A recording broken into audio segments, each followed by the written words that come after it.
Salam hörmətli izləyicilər, bugün isə adjektiv mövzusunu, yəni sifət mövzusunu izah edəcəyim. Baxaq sifətin dərəcələrinə. Deməli, ingilis dilində sifətin 3 dərəcəsi var. 1. Pozitiv adi dərəcə, komparativ müqayisə dərəcəsi, superlativ üstünlük dərəcəsi. Gəlin ilk öncə pozitivə, yəni adi dərəcəyə baxaq. Deməli, adi dərəcədə sifət heç bir şəkilçi qəbul eləmir, olduğu kimi qalır, yəni sadə formada qalır. Məsələn, long adi dərəcədədir. İndi hardan bilək ki, biz cümlədə bizim sifətin hansı dərəcəsini soruşur? Yəni, hardan bilək ki, adi olmalıdır, müqayisə olmalıdır, yaxud üstünlük dərəcəsi olmalıdır? Əgər bu sözləri, bu göstəriciləri görəndə biz bilməliyik ki, cümlədə adi dərəcə istəyir bizdən, yox. Bunları gördükdə, bu sözləri görəndə bilməliyik ki, bizdən müqayisə dərəcəsini istəyir. Bunları gördükdə isə biləcəyik ki, bizdən üstünlük dərəcəsini istəyir. Gəlin baxaq. Deməli, cümlədə as, not as, not so as, so, such, quite, rather, too, very, enough kimi sözləri gördükdə biləcəyik ki, burada adi dərəcə olmalıdır nöqtələrin yerinə. Bunların hər birisində mənasını yazmışam, baxaq. As bənzətmədir, not as, not so as fərqləndirmədir, inkarlıq bildirir. So, such, elə, belə, quite, tamamilə, rather, daha, too, very, çox, enough da kifayət qədər deməkdir. Enough haqqında bir şey də nəzərinizə çatdırım. Burada qeyd eləmişəm kiçik qeyd. Deməli, enough isimdən əvvəl və sifət və zərfdən sonra işlənir. Buna diqqət edək. Gəlin baxaq komparativ, yəni müqayisə dərəcəsinə. Müqayisə dərəcəsi necə düzəlir? Müqayisə dərəcəsində tək hecaların sonuna çox hecaların sonuna isə əlavə etməklə düzəlir. Yəni, biz tək hecalı sözlərdə sözün sonuna, moru isə sözün çox hecalı sözlərdə isə qarşısına əlavə edirik. Müqayisə dərəcəsinin ən çox testlərdə istifadə olunanı zəndir.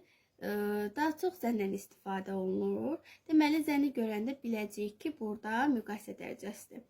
Bunlar da həmçinin ona aiddir, lakin daha çox testlərdə zəndən istifadə olunur. Deməli, zən, much, a lot, a little, bit, far. Deməli, bunlardan birini gördükdə cümlədə bilməliyik ki, burada müqayisə dərəcəsi olur. Məsələn, baxaq, tall tək hecalıdır. Tək hecalı da dedik ki, erlə düzəlir müqayisə dərəcəsi olur, taller. Daha sonra çox hecalı, məsələn, famous.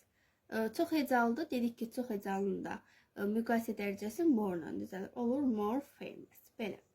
İndi isə gəlin baxaq üstünlük dərəcəsini, yəni superlativə. Deməli, üstünlük dərəcəsi tək hecalılarda is, çox hecalılarda isə most-la düzəlir. Lakin bir şey diqqət edək ki, burada C artiklı mütləq olmalıdır. The is, the most. Gördünüz? Aha. Baxaq. Dedik ki, tək hecalılarda is, çox hecalılarda most artiklımızı unutmuruq. Məsələn, tall tək hecalıdır. Üstünlük dərəcəsini düzəltmək üçün est əlavə etmişik sonuna. Qarşısına isə mütləq artiklımızı yazırıq. Həmçinin burada famous sözündə çox hecalıdır sözümüz. Üstünlük dərəcəsini düzəltmək üçün qarşısına the most əlavə edirik. Mütləq artikl olmalıdır. Sonra baxaq göstəricilərinə.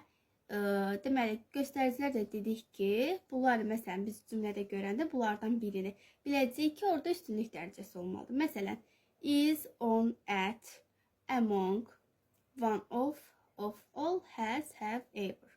Daha çox cümlələrdə test topusunda among-dan istifadə olunur. Deməli, gəlin yenidən baxaq. Deməli, uşaqlar dedik ki, sifətin 3 dərəcəsi var. Pozitiv, komparativ, superlativ. Deməli, adi dərəcədə sifət olduğu kimi qalır, sadə formada olur.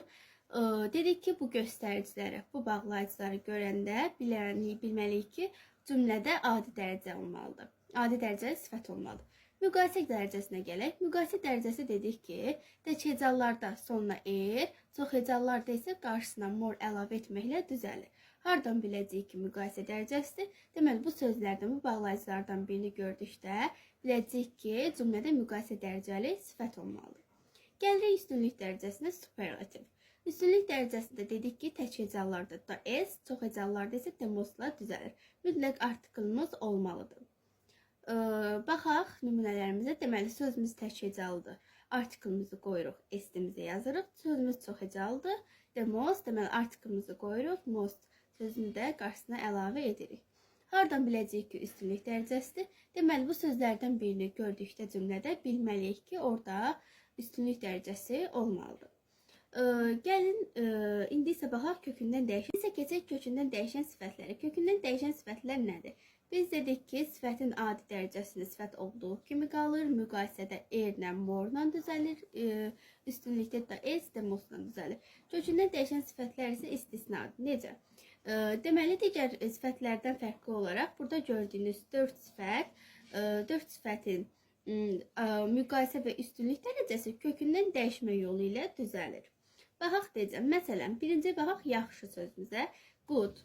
Deməli, müqayisə dərəcəsində olur better, üstünlük dərəcəsində olur the best. Pis. Adi dərəcədə bad, müqayisədə worse, üstünlük dərəcəsində isə the worst. Daha sonra baxaq çox. Adi dərəcədə many, much, müqayisə dərəcəsində more, üstünlük dərəcəsində isə the most olur. Az, adi dərəcədə a little, daha doğrusu little, müqayisə dərəcəsində less, üstünlük dərəcəsində isə the least olur. Yəni, bu 4 dənə sifətimiz istisnadır. Onların dərəcələri kökündən dəyişmə yolu ilə düzəlir. Bu qədər.